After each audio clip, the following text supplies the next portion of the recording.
jangan lupa untuk baru saya mau bilang jangan lupa direkam, dan kita akan siapkan juga setiap alat peralatan kita, Alkitab, buku, dan alat tulis jika memungkinkan untuk bisa kita menulis hal yang penting, golden moment kita. Ya, saya silakan kepada Ibu Yuli. Oke. Shalom untuk kita semua. Kita akan lanjut pembahasan kita, tapi mari kita dahulu dengan doa. Bapa yang baik, kami bersyukur untuk nafas hidup yang Kau anugerahkan bagi semua kami. Di pagi hari ini kami masih dapat menikmati kehidupan-Mu dan mau menerima roti hidup dari-Mu. Persiapkanlah tanah hati kami Tuhan, sehingga benih kebenaran ini dapat bertumbuh, bukan hanya bertumbuh tetapi menghasilkan buah roh yang Engkau kehendaki. Terima kasih banyak yang Roh Kudus yang terus menuntun kami dari awal pelajaran ini sampai akhir. Di dalam nama Yesus kami berdoa. Amin.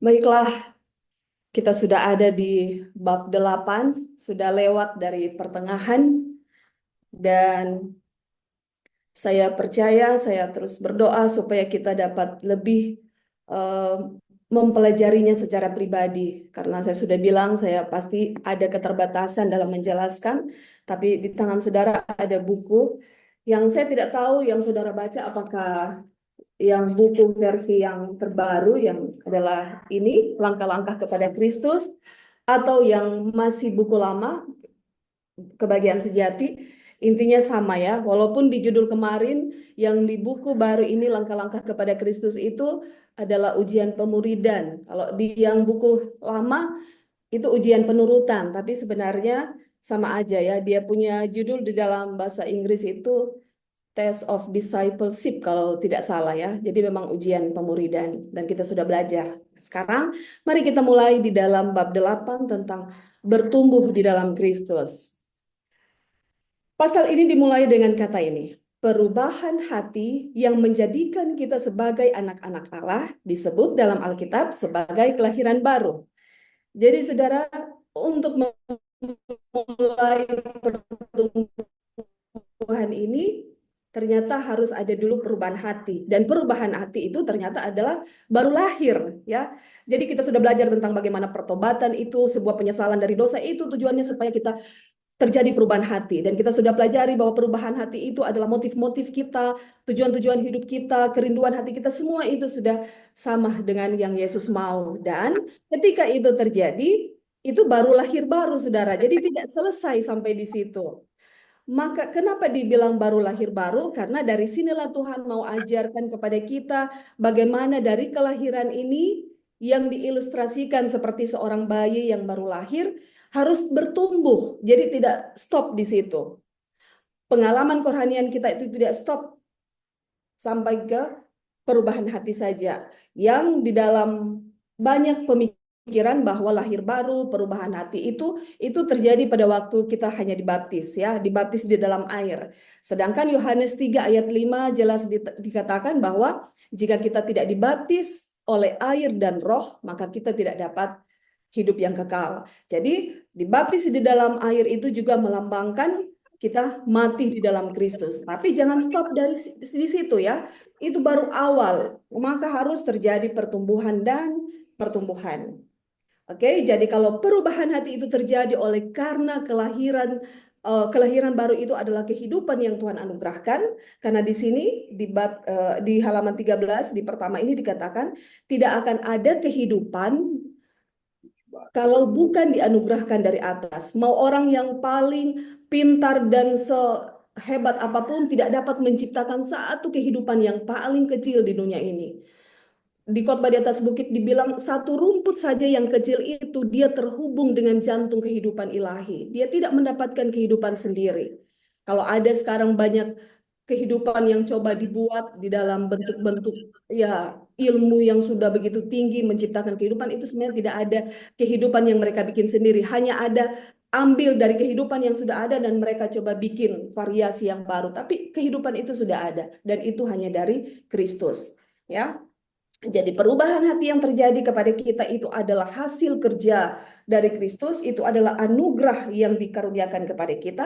Dan selanjutnya, kita tidak ditinggalkan untuk bertumbuh sendiri. Sama seperti seorang bayi yang baru lahir, tidak ditinggalkan oleh ibunya, orang tuanya akan berusaha dan mencukupkan semua kebutuhan untuk bayi ini dapat bertumbuh. Maka di dalam kehidupan rohani pun seperti itu. Tuhan tidak tinggalkan kita di dalam kita punya pertumbuhan secara rohani. Jadi kenapa harus pakai bayi ilustrasinya, harus pakai tumbuhan yang dari tanam, benih itu bertumbuh. Itu katanya di sini supaya kita lebih memahami bagaimana pertumbuhan ini dapat terjadi. Karena kalau tidak, ya itulah masalahnya kenapa kita tidak bertumbuh ya. Saya sudah hidup berapa puluh tahun jadi orang Advent tapi ya begitu-begitu saja. Tidak ada perubahan yang betul-betul terjadi dalam kehidupan dan itu yang harus kita lihat. Oke. Selanjutnya kita sudah bahas sebenarnya itu ada di pasal 7, tetapi saya lupa untuk singgung kemarin ya, saudara baca sendiri. Tapi di sana dikatakan ada syarat untuk hidup kekal. Jadi kan semua kita ini beragama atau apa ya, pasti kita semua mau hidup kekal. Walaupun tidak harus itu yang memotivasi kita beragama ya, karena itu nanti akan kepentingan diri ketika kita hanya mencari surga. Harus ada kasih yang mendorong kepada Kristus untuk tetap hidup di dalam agama yang benar.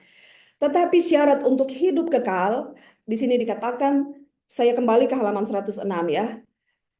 Syarat untuk hidup kekal selalu sama, baik sekarang maupun waktu di Taman Eden. Sebelum kejatuhan orang tua kita yang pertama, yaitu apa? Syaratnya penurutan yang sempurna terhadap hukum Allah, yaitu kebenaran yang sempurna. Jika hidup kekal diberikan tanpa penurutan yang sempurna terhadap hukum Allah, ini yang akan terjadi. Oh, kebahagiaan seluruh alam semesta akan terancam. Ada jalan bagi dosa akan terbuka dengan segala kesulitan dan kesengsaraannya untuk selama-lamanya. Jadi saudara, melebihi dari masalah-masalah kita, pergumulan kita dalam kehidupan sehari-hari, kita harus melihat lebih besar lagi dalam cara pandang Allah. Bahwa dosa itu adalah masalah terbesar yang Tuhan ingin selesaikan.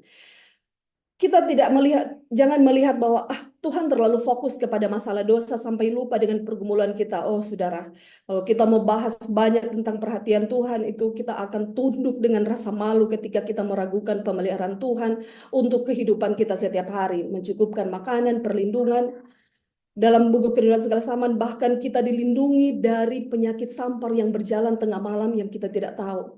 Kita sebenarnya setiap hari menerima perlindungan dari malapetaka yang kita tidak sadari. Itu di kerinduan segala zaman, yang bukunya Jamahan Iman. Tapi banyak manusia tidak sadar. Kita pikir saya bisa bangun pagi, satu hari saya beraktivitas, bisa tidur enak. Itu kita lupa bahwa semua itu tidak pernah lepas dari pemeliharaan Tuhan.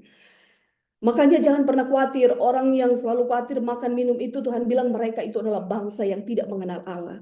Tetapi kita yang mengenal Allah, kita itu adalah asal yang pengasih, tidak perlu merepotkan pikiran hanya di situ. Malah kita akan satu dalam pikiran bersama Tuhan bahwa penyelesaian masalah dosa itu adalah tema besar, masalah besar yang telah menghancurkan dunia ini. Dan selama dosa belum berakhir, penderitaan pun tidak akan berakhir, baik di pihak manusia maupun di pihak Tuhan. Dan penyelesaian dosa ini telah Tuhan lakukan dan harus sampai kepada puncaknya, yaitu apa? Dosa berakhir di mana manusia yang tadinya telah jatuh dan hilang gambar ilahi dikembalikan. Arti dikembalikan adalah menjadi menurut kepada Tuhan, menurut kepada hukum Tuhan. Setengah-setengahkah penurutannya? Tidak, saudara. Syaratnya harus sempurna di dalam menurut hukum. Harus kita terima dulu supaya kita tidak akan pernah meremehkan hukum itu. Kita pikir, oh saya selama ini sudah pelihara sabat, tidak makan haram, saya tidak berdosa. Tidak, saudara. Kalau kita mau lihat lebih dalam sifat rohani hukum, itu pelajari di buku Alfa Omega jilid 1 apa itu ya? Sejarah para nabi dan bapa. Judulnya adalah sifat rohani hukum.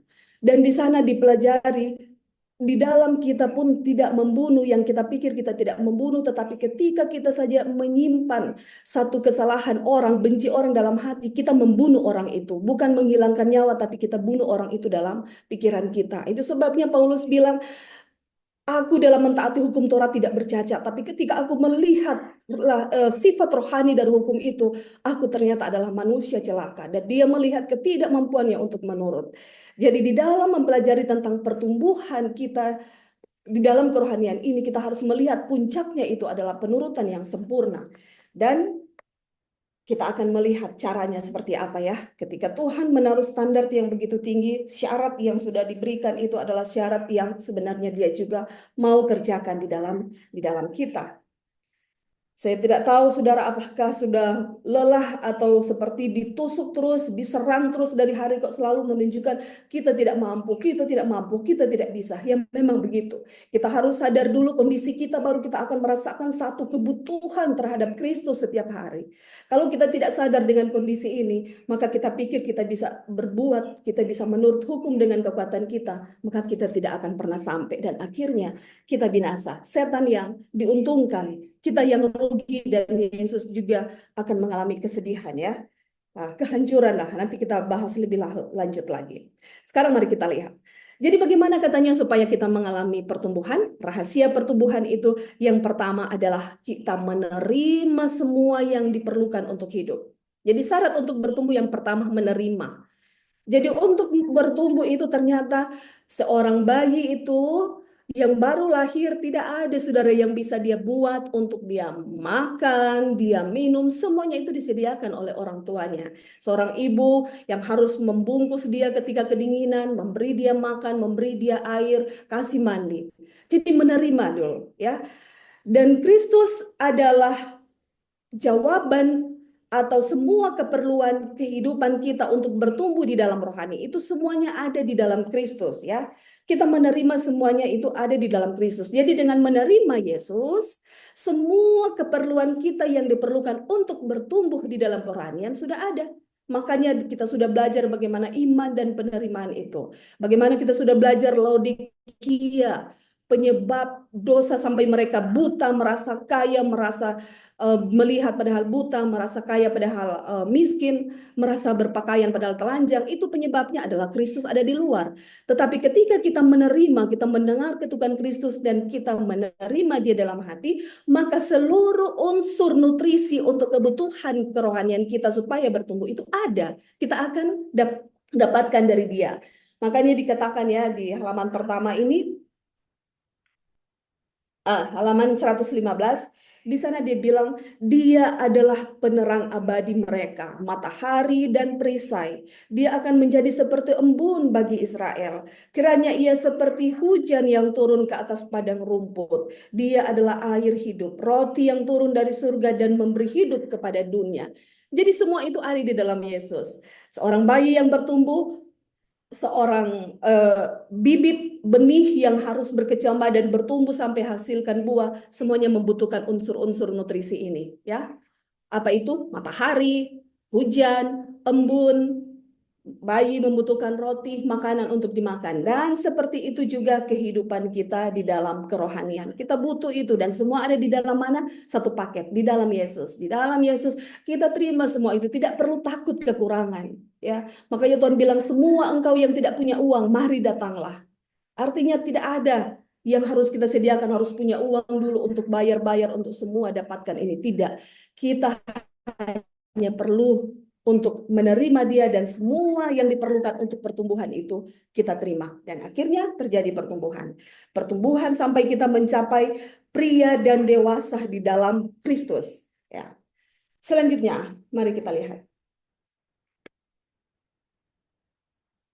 Jadi bagaimana supaya kita dapat menerima? Oke, kita menerima, tapi ya bisa terjadi juga penolakan ya. Bagaimana supaya kita menerima semuanya dan saya boleh bertumbuh di dalam kerohanian? Saya tidak begini-begini saja. Terjadi satu perubahan dan terus akhirnya saya menghasilkan buah yang Tuhan inginkan. Halaman 116.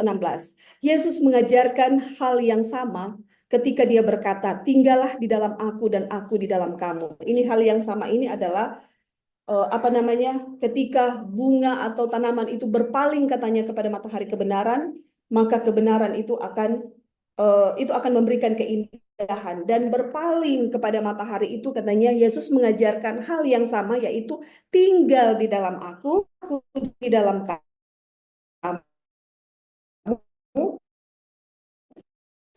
sama seperti ranting tidak dapat berbuah dari dirinya sendiri, tidak mungkin kamu tidak berbuah jikalau kamu tidak tinggal di dalam aku, sebab di luar aku kamu tidak dapat berbuat apa-apa.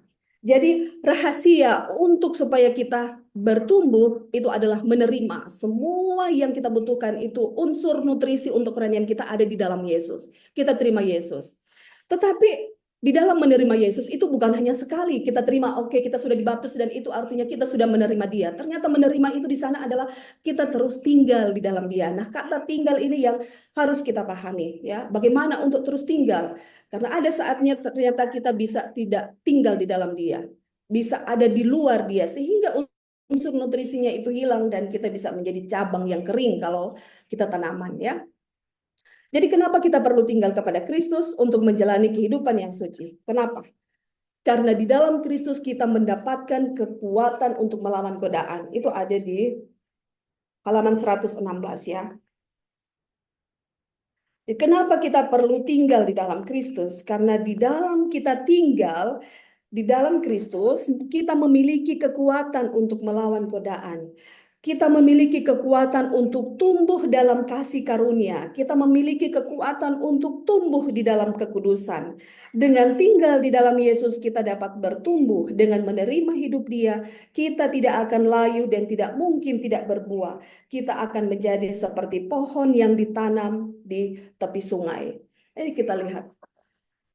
Di dalam kita tinggal dalam Kristus, kita akan menerima kekuatan. Bertumbuh di dalam Kristus bukan berarti kita tidak akan menerima ujian dan godaan. Akan ada banyak yang, tapi kalau ada dengan Kristus, oh, Dialah yang memberikan kita kekuatan untuk menang pencobaan, godaan seperti apapun. Jadi kita boleh lihat, kenapa saya selama ini mungkin sulit untuk bertumbuh. Saya jatuh dan jatuh. Mungkin kita sedang tidak tinggal. Nanti kita lihat sebentar, ya. Apa yang menyebabkan sehingga kita tidak tinggal terus dalam Kristus, ya? Kita akan lihat.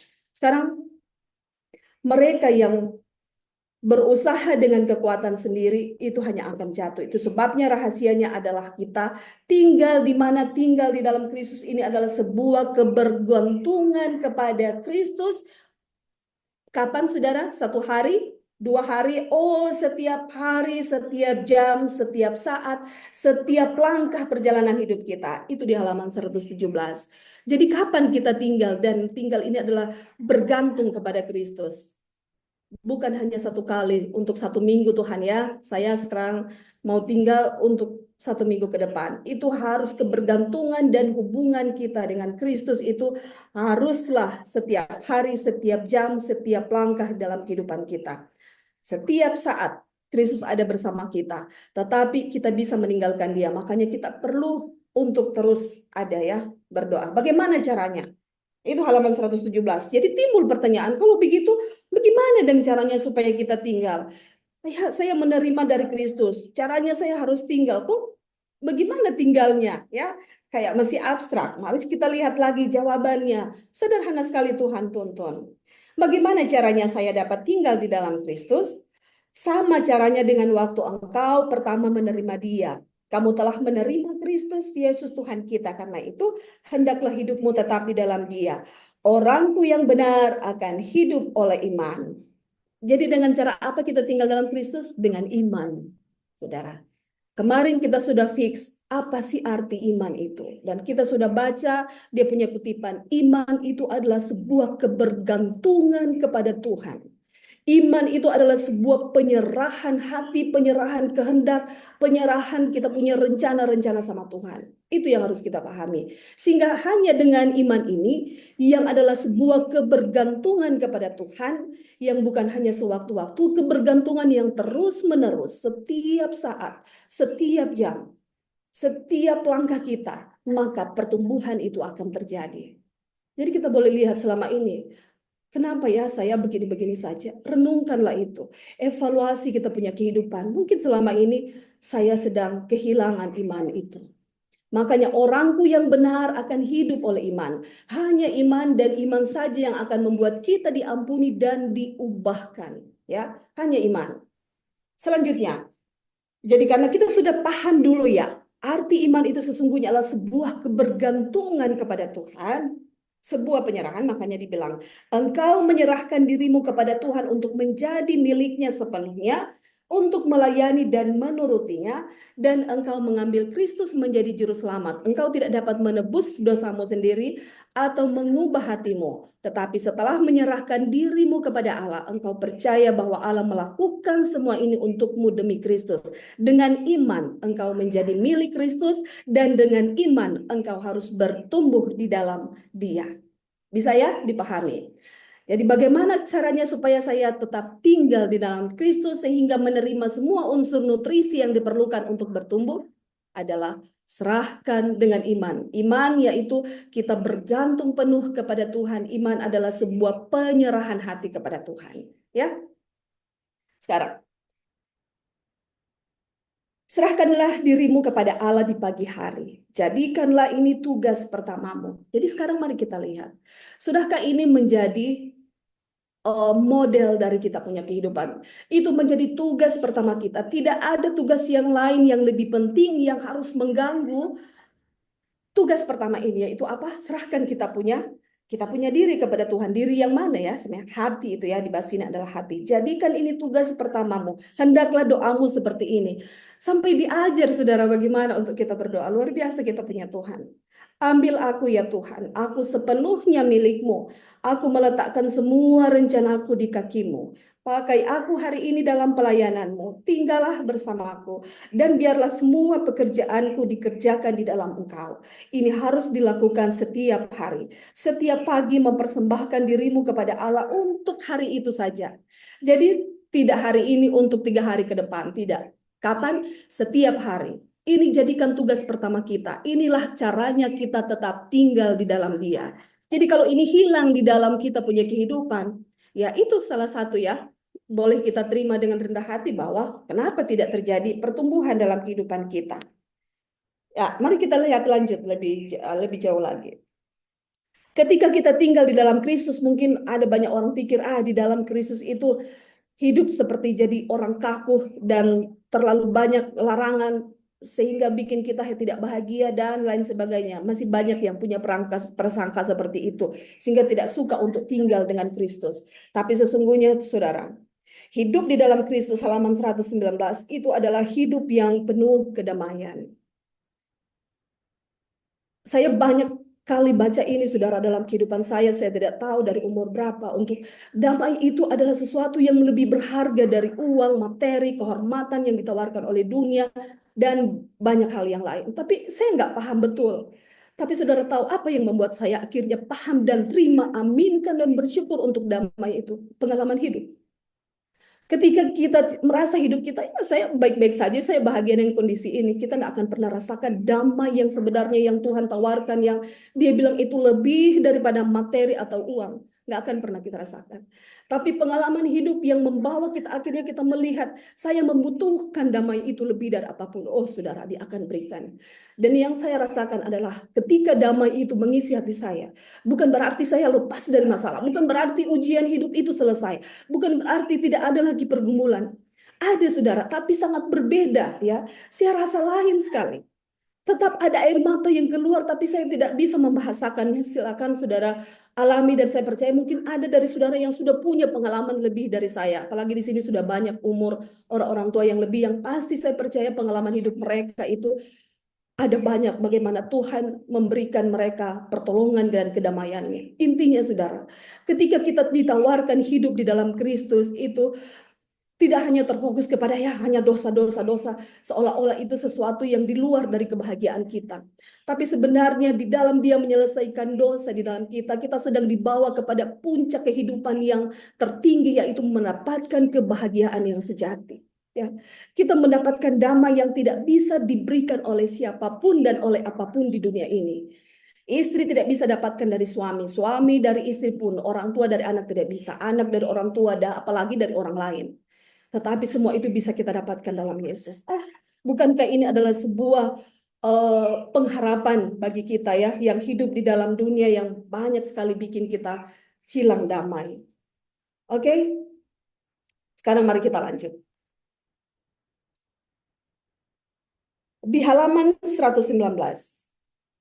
Jadi, Jangan melihat dirimu, jangan membiarkan pikiranmu tertuju pada diri sendiri, tetapi pandanglah kepada Kristus.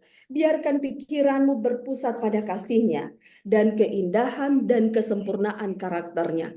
Kristus di dalam penyangkalan dirinya, Kristus ada dalam penghinaan dan diterimanya, Kristus di dalam kemurnian dan kekudusannya, Kristus di dalam kasih yang tiada taranya adalah hal-hal yang patut kita renungkan.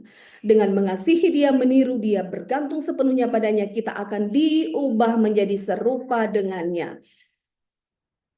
Tuhan rindu kita jangan fokus kepada diri, tetapi kita memandang kepada Kristus. Apa yang kita pandang, memandang bukan berarti kita lihat-lihat nyata seperti ini ya. Memandang dengan iman itu adalah kita merenungkan apa yang telah Yesus buat dalam kehidupan kita, apa yang telah dirasakan oleh Yesus di dalam penebusan kita. Kemurnian dan kekudusannya, kasihnya yang tiada tara, katanya itu adalah yang paling perlu kita renungkan.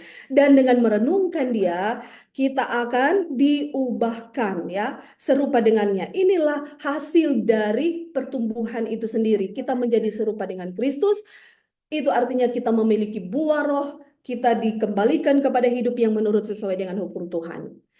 Saya tahu Mazmur 1 itu paling banyak dipakai untuk ayat bersahutan. Ya, mungkin ada yang memang mau pakai, ada yang kayak, sudahlah pakai itu aja. Tapi saudara, tahukah saudara, Mazmur 1 ayat 1 sampai 6, itulah yang digambarkan dengan pelajaran kita pagi ini, yaitu tetap tinggal. Khususnya di ayat 3 ya, berbahagialah orang yang merenungkan Taurat itu siang dan malam. Bagaimana katanya? Ya, orang benar itu akan merenungkan Taurat. Yang kesukaannya ialah merenungkan Taurat Tuhan itu siang dan malam. Berapa banyak dari kita yang kesukaan kita itu adalah merenungkan Taurat Tuhan? Ataukah masih ada kesukaan yang lain? Merenungkan Taurat Tuhan siang dan malam, saudara. Bukan berarti orang sunya tidak kerja apa-apa, sunya tidak baking apa-apa. Kamu renungkan dia ya. Kita sudah lihat. Baca baik-baik di halaman 126. Merenungkan Taurat siang dan malam itu bukan berarti kita sudah tidak ada lagi memikirkan rencana-rencana hidup, pekerjaan kita, tidak. Tetapi itu adalah melibatkan Kristus dalam semua aspek kehidupan kita. Kita akan selalu bertanya sama Dia. Saya kenal dengan satu orang namanya Pak Bambang Kadarman. Ada beberapa dari sini yang mungkin kenal beliau. Pada waktu saya ada di Kediri, kebetulan pada waktu itu akhir dari pelayanan kami itu ada kacau dan ada banyak orang yang saat itu berencana untuk bunuh kami, saya dengan partner saya. Mereka mau perkosa dan mau bunuh, dan rencana itu sudah matang mereka rencanakan, dan sudah ada orang yang mereka pakai untuk bunuh kami. Dan akhirnya Tuhan gunakan, ada satu orang yang kami punya Bible student waktu itu yang kami kasih belajar Alkitab, dia yang bocorkan ini rencana ini. Dan akhirnya saudara, karena ini sudah bocor, kami harus kasih tahu kepada gereja induk yang ada di Kota Kediri kondisi kami, karena kami ada di bawah Gunung Kelut, desa terpencil. Kami kasih tahu ini kondisi kami. Mereka sudah bilang, Mbak, kalian harus segera pergi dari sini. Tidak boleh. Ini yang akan mereka buat di malam ini. Semua sudah kasih tahu dengan jelas. Jadi kami telepon ke Kediri dan kami kasih tahu kondisinya. Lalu ada satu bapak yang di Kota Kediri ini, dia adalah orang yang cukup terkenal di Kota Kediri, dia punya pengaruh di dalam pemerintahan. Dia datang dan dia bilang, oke, Mbak Yuli, Mbak Mary, partner saya Mary, kita harus segera pulang ke Kota Kediri dan kita akan buat laporan polisi. Ini tidak bisa. Ini adalah pidana. Saya akan laporkan mereka dan saya jamin mereka akan masuk semua, mulai dari yang memberikan ide, semua saya akan bawa mereka. Lalu saya ingat pada waktu kami di kampus 1000 Missionary, ketika diutus, kami disuruh untuk tanda tangani ya. Tanda tangani itu bukan langsung tanda tangan, tapi kami seperti menandatangani sertifikat kematian. Tidak boleh tinggalkan ladang dalam kondisi apapun. Kalaupun engkau harus mati di situ, ya mati sudah. Jadi saya tidak mau. Akhirnya terjadilah permasalahan. Saya berdebat dengan bapak ini. Partner saya mau ikut dia, saya tidak mau. Saya bilang kalau saya mau mati, mati di sini. Saya pulang, saya sudah siap. Akhirnya datanglah Pak Bambang Kadarman dari Malang. Saking seriusnya dia harus datang. Dan saudara, ini yang saya mau kasih tahu. Ketika dia datang, semua sudah panas. Bukan hanya beberapa orang, sudah beberapa dari anggota Kediri itu yang datang, dan adu argumen dari daerah juga sudah turun. Saya ingat sekali itu Bapak Hengki Wijaya, dia waktu itu sekretaris konferensi Jawa Kawasan Timur. Mereka datang. Akhirnya diskusi dan mereka bilang harus kembali pulang. Tapi saya tetap berkeras untuk tahan, dan yang bertahan dengan saya itu adalah Pak Bambang, Pak Joko. Tapi Pak Bambang bilang begini, tunggu pakai pikiran kita. Mari kita tanya Tuhan, ketika Tuhan ada di posisi ini, apa yang akan dia buat? Saudara, itu mungkin sederhana bagi saudara dengar saat ini. Tapi waktu itu, wah, itu seperti es ya yang masuk di hati saya. Iya ya, kalau Tuhan ada dalam posisi ini, apa yang akan Tuhan buat? Dan itu artinya ketika kita tinggal dalam Kristus, menyerahkan semua rencana kehidupan kita, kita ada di dalam Dia, maka tinggal di dalam Kristus itu bukan kita diam-diam merenung tidak buat apa-apa, tetapi itu kita melibatkan Dia dalam seluruh kegiatan kita, dalam seluruh pekerjaan kita, aktivitas kita, kita akan libatkan Dia. Ada kondisi-kondisi tertentu di mana kita bodoh, kita tidak mampu berpikir, apa yang harus saya buat? Tanya sama Dia, dan Dia akan lakukan ya. Oke, itu saja. Selanjutnya, mari kita lihat. Jadi, hanya dengan kita tinggal, itu adalah rahasia untuk kita dapat menerima semua unsur nutrisi yang dibutuhkan dalam hidup rohani kita supaya bertumbuh, bukan hanya bertumbuh seperti biasa saja, tapi sampai menghasilkan buah, dan itu adalah buah roh, sempurna dalam menurut hukum. Itulah tujuan Tuhan. Tetapi masalahnya adalah ini, saudara. Halaman 120. Ketika pikiran kita hanya tertuju pada diri sendiri, pikiran kita akan berbalik dari Kristus yang merupakan sumber kekuatan dan kehidupan. Makanya dibilang kenapa pandanglah Kristus setiap hari, itu ada di dalam Mazmur ya. Saya sebenarnya ada tulis Mazmur 16 ayat 8. Aku senantiasa memandang kepadamu.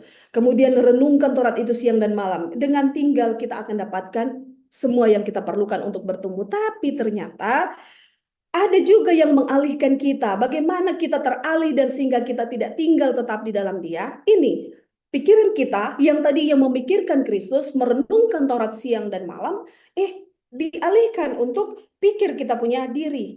Dan ketika kita berbalik memikirkan diri, maka kita akan terpisah dari sumber kekuatan dan kehidupan itu. Dan saudara tahu apa itu? Memikirkan diri seperti apa yang membuat kita terpisah dari Kristus dan tidak mendapatkan yang kita perlukan dalam bertumbuh. Ini dia. Oleh karena itu, setan berupaya agar perhatian kita berpaling dari juru selamat. Dan dengan demikian jiwa kita terputus hubungannya dengan Kristus. Apa itu? Yang setan upayakan untuk menarik perhatian kita dan kita berpaling dari juru selamat kita. Kalau putus kita punya hubungan dengan Tuhan, tidak ada pertumbuhan dalam hidup kita. Kita akan seperti itu terus. Halaman 121 ya, dari buku Langkah kepada Kristus. Apa itu, saudara? Kesenangan dunia, kesibukan hidup, kesedihan dan penderitaan, kesalahan orang lain atau kesalahan dan ketidaksempurnaan sendiri. Semua ini adalah hal-hal yang setan gunakan untuk mengalihkan pikiranmu. Oh, saya tidak terjebak dalam kesenangan dunia. Saya hidup baik-baik saja. Saya tidak menarik untuk pergi nonton bioskop. Saya tidak tertarik untuk pergi ke kelihatan sekuler begitu ya di dunia sana. Kesenangan dunia tidak menarik saya. Tapi bagaimana dengan kesibukan hidup? Kesibukan hidup itu pun membuat kita untuk tidak tinggal di dalam Kristus. Itu kesibukan hidup itu membuat kita berpaling dari memandang kepada Allah, kita jadi berpaling kepada diri. Oh, tidak, dalam sesibuk-sibuknya saya tetap punya waktu kok untuk berdoa dan belajar Alkitab. Oke. Sekarang bagaimana dengan kesedihan dan penderitaan? Ya, kita sudah lolos dari kesenangan dunia. Saya dalam kesibukan pun saya tetap ingat Tuhan. Bagaimana dengan kesedihan dan penderitaan? Tidak sedikit orang pada akhirnya terpisah dari Kristus, kehilangan pandangan terhadap Kristus karena berfokus kepada kesedihan hidupnya, kepada penderitaan hidupnya. Oh, saudara, ya kita sudah belajar dan saudara sudah tahu penderitaan paling hebat yang sementara dirasakan itu ada di pihak Tuhan. 1 Korintus 10 dikatakan, kalaupun kita mengalami pencobaan, itu hanyalah pencobaan biasa. Tidak pernah itu melewati kita punya kemampuan. Dan kalaupun kita dicobai, Dia akan menganugerahkan kita kekuatan. Jadi jangan fokus di situ. Apapun saat ini yang membuat kita rasa menderita, sedih, bawa itu sama Tuhan. Kesalahan orang lain, oh oke, kita lolos dari tidak, saya kesedihan dan penderitaan saya tidak membuat saya terpisah dari Tuhan. Tapi bagaimana dengan kesalahan orang lain? Ada begitu banyak orang yang hidup dia simpan terus itu orang punya kesalahan. Dan kalau kita baca di atas khotbah di atas bukit, itu merusak kita punya kebahagiaan sendiri. Ketika Tuhan minta untuk kita mengampuni orang yang bersalah kepada kita, memberikan pengampunan itu bukan menguntungkan, oh enak sekali dia sudah bikin kesalahan, kita mau ampuni begitu. Tidak, saudara. Ketika Tuhan meminta kita untuk mengampuni, itu karena Tuhan rindu kita bahagia. Menyimpan kesalahan orang itu bukan hanya merusak kita punya kebahagiaan, tapi itu ternyata memisahkan kita dari Tuhan. Dan kalau kita sudah terpisah dari Tuhan, maka kita tidak dapat bertumbuh. Jadi boleh kita lihat, kenapa saya tidak bertumbuh begini saja. Dosa-dosa yang ini terus saya buat. Satu minggu baik, jadi lagi. Bisa saja ini ya. Mari kita lihat. Saya tidak tahu saudara punya pergumulan, tapi mari kita lihat. Tidak ada kesalahan yang tidak dapat diampuni sama seperti Tuhan sudah ampuni kita. Jadi ampunilah. Minta sama Tuhan. Kalaupun kita tidak bisa bilang sama Tuhan, saya tidak mampu.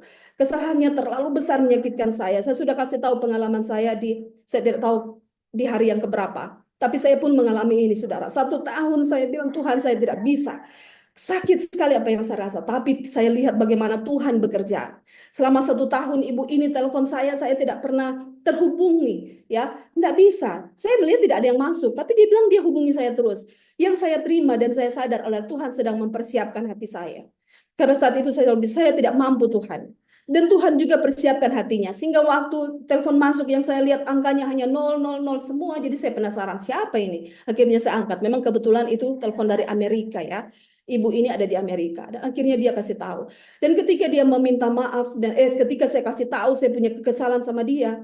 Saya lihat Tuhan bekerja. Dia cuma bilang saat itu saya kerasukan setan. Dan tidak ada lagi. Ya, ketika dia bilang itu damai itu bekerja di hati saya. Dan sudah selesai. Banyak saudara. Jadi jangan simpan orang punya kesalahan. Kemudian, kalaupun saya lolos, saya tidak simpan kesalahan orang. Bagaimana dengan kesalahan dan ketidaksempurnaanmu sendiri? Banyak orang yang hidup terus meratapi dia punya kelemahan. Kenapa itu dosa-dosa yang sudah lewat dia ratapi terus? Tidak, saudara. Dosa kita itu ketika Tuhan sudah kasih sadar, kita sudah akui, kita sudah diampuni. Terimalah itu dengan keyakinan yang teguh. Tidak usah ada ragu di sana. Tidak usah pikir-pikir itu dosa itu. Udah selesai. Ya, sudah selesai. Jadi setan ternyata dia bekerja saudara untuk pisahkan kita dari Tuhan. Dia tidak langsung tawarkan itu pencobaan untuk kita bikin dosa nyata-nyata melanggar 10 hukum seperti yang kita lihat membunuh orang atau berzina, tidak. Tapi dengan dia pisahkan dulu kita dari Tuhan dengan hal-hal tadi, maka dia lebih leluasa lagi. Kenapa? Kita tidak dapat kekuatan untuk melawan pencobaan. Tadi saya sudah katakan, kenapa kita perlu tinggal di dalam Kristus, kita dapat kekuatan untuk melawan setiap pencobaan. Dan kalau dilawan, kita akan terus bertumbuh, dan bertumbuh. Oke. Serahkanlah pemeliharaan jiwamu kepada Allah dan percayalah padanya. Bicarakan dan pikirkan tentang Yesus. Biarlah dirimu menyatu di dalam dia. Diri kita jangan menjadi pusat perhatian dan selalu cemas dan takut apa kita akan diselamatkan atau tidak. Banyak orang Kristen yang begitu. Kita mau selamat enggak ya? Setiap hari ada menyanyi nama Yesus, berdoa apa Yesus, for apa dong saudara? Kalau Injil itu kita tidak yakin menyelamatkan kita, lalu Injil apa yang kita mau bagikan kepada orang lain? Kalau kita sendiri masih ragu dengan Injil itu. Makanya mari kita lihat ya, bagaimana ketika Tuhan mau selamatkan kita itu tidak setengah-setengah, saudara. Tidak cukup, kita sudah mati di kayu salib, sekarang kalian punya bagian. Tidak ada itu. Itu ada di halaman berapa. Tidak ada usaha yang bisa kita buat untuk mencapai keselamatan itu. Keselamatan itu adalah pemberian cuma-cuma. Itu adalah anugerah. Itu tidak ada bagian kita di sana. Sama seperti Kristus disalibkan, tidak ada dosa dan kesalahan satupun yang dia buat, maka begitu juga keselamatan dan pembenaran yang diberikan kepada kita, kita tidak punya bagian di situ. Itu adalah tukar tempat. Yesus punya kebenaran, jadi milik kita. Kita punya kesalahan, jadi milik Yesus. Selesai. Sangat jelas seperti itu ya. Jadi Injil itu harus kita terima dan yakini itu menyelamatkan kita. Tidak perlu lagi, saya selamat nggak ya? Saudara, itu cara mengalihkan kita dari Kristus. Kenapa kita mau ragu ya? Keraguan itu adalah sodoran dari setan. Dan kenapa bahaya untuk berpaling kepada diri sendiri? Ingat, dosa itu adalah misteri. Ya, tidak bisa dijelaskan, kita sudah baca palingan ya. Dosa adalah sebuah misteri yang terjadi di surga yang suci. Dan itu terjadi di dalam diri Lucifer. Tapi di sana dikasih tahu. Kenapa itu terjadi? Karena Lucifer yang pekerjaannya adalah seorang kerub yang menaungi takhta Allah, di mana takhta itu adalah hukum Tuhan, yang harusnya dia adalah pelindung, dia yang paling pertama mengetahui semua, ya, kebenaran di dalam hukum itu. Tetapi ketika dia mengalihkan pandangan kepada diri, maka dosa itu muncul di dalam hatinya. Jadi jangan anggap enteng itu berpusat kepada diri. Pikirkan diri itu pengaruhnya adalah kebinasaan. Dosa itu masuk. Tadinya Lucifer pandangannya terkerup itu, kalau kita lihat dia punya gambar itu selalu tertuju di takhta Allah pandangannya. Tapi ketika dia beralih kepada diri, dia terpisah kepada dari Kristus. Dan berpisah dari Kristus adalah dosa yang terus menuntun sampai sekarang. Itu sebabnya pandanglah kepada Kristus, jangan memandang kepada diri. Selanjutnya, kita sudah mau selesai. Dengan menyerahkan hati kita, dia akan menjaga apa yang telah engkau serahkan kepadanya. Jika engkau menyerahkan dirimu di tangannya, dia akan menjadikanmu lebih dari seorang pemenang melalui dia yang telah mengasihi engkau. Jadi ketika kita menyerahkan diri ini, hati kita semuanya kepada Tuhan, oh dia sanggup menjaga, saudara. Dia sanggup menjaga. Senang sekali saya bacanya. Akhirnya di halaman 123, begitulah cara murid-murid Yesus yang mula-mula menjadi serupa dengan juru selamat yang terkasih. Jadi bertumbuh ini adalah mencapai satu keserupaan dengan juru selamat. Dan murid-murid punya pengalaman ini. Bagaimana itu? Mari kita lihat jelas sekali ya. Ketika para murid itu mendengar perkataan Yesus. Oh, jadi pertama mereka dengar perkataan Yesus. Selanjutnya mereka merasakan kebutuhan mereka akan Dia. Mereka mencari, mereka menemukan, ya, dan mereka pergi mengikuti dia. Mereka bersamanya di rumah. Jadi murid-murid Yesus, dia punya cara sampai mereka diubahkan seperti dia adalah mereka dengar perkataan Yesus, mereka merasakan kebutuhan mereka terhadap Yesus. Kebutuhan mereka terhadap Yesus itu membuat mereka mencari dia.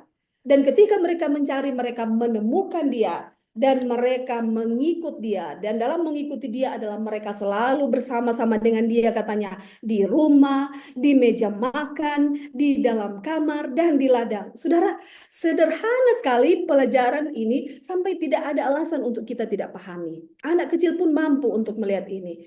Jadi di meja makan itu selalu ini murid-murid dengan dia.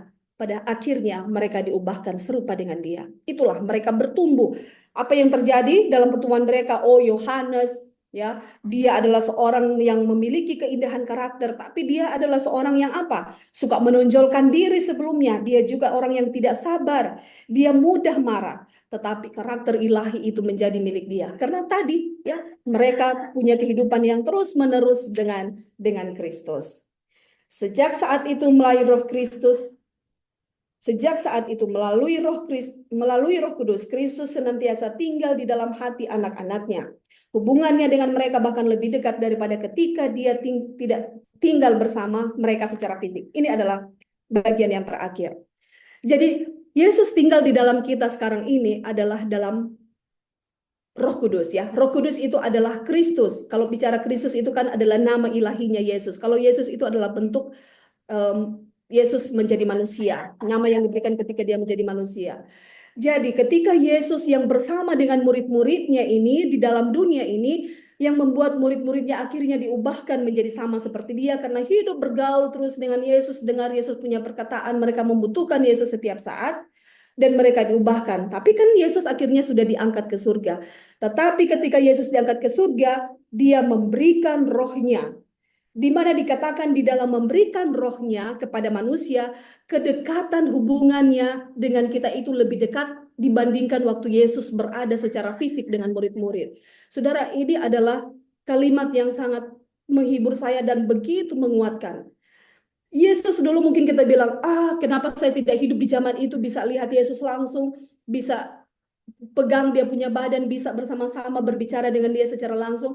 Tapi ternyata kutipan ini katakan, hubungannya dengan mereka bahkan lebih dekat daripada ketika dia bersama mereka secara fisik. Terang kasih dan kuasa Kristus yang ada di dalam mereka bersinar melalui mereka sehingga semua orang melihatnya.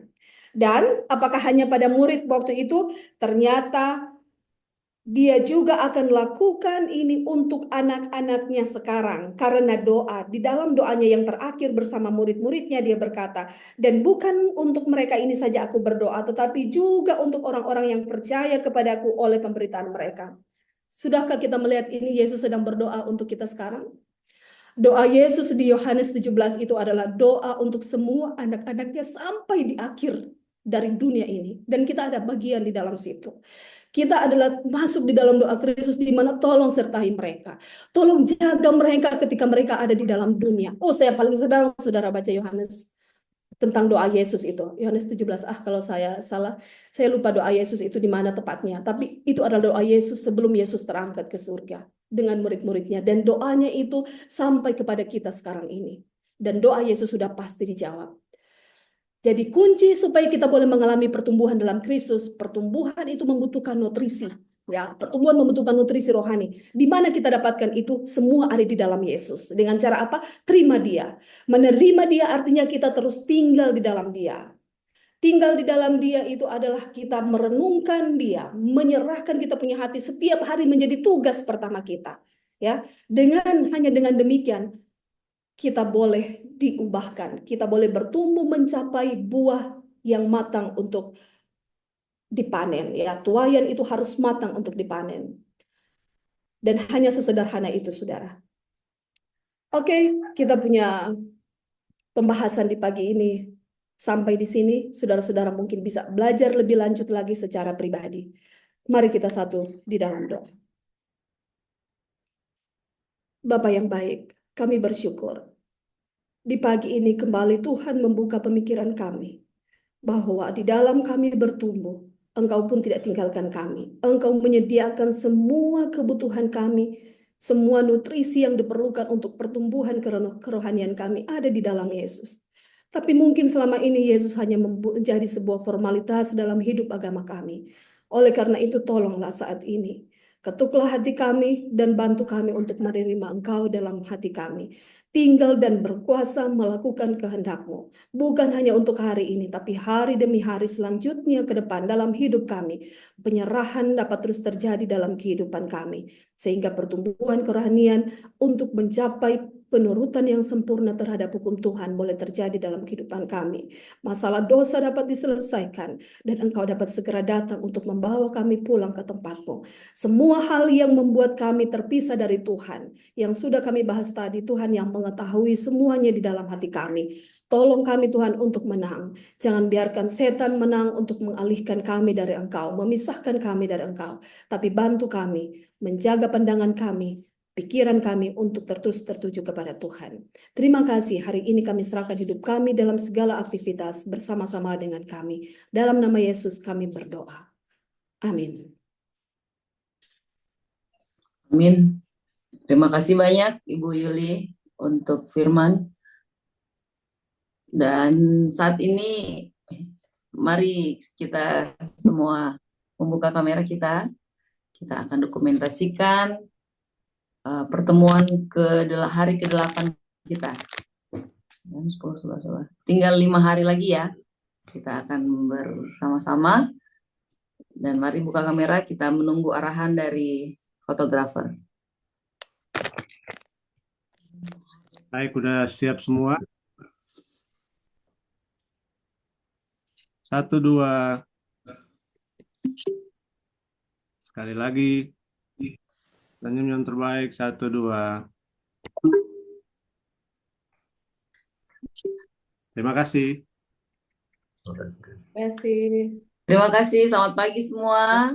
Terima Selamat kasih. sore. Yang di Colorado, Ibu Vika. Terima kasih. Oke, Tuhan memberkati. Sampai besok. Tuhan Sampai berkati. besok. Selamat Bye. beraktivitas. Bye. Bye. Bye. 3, 2, 1.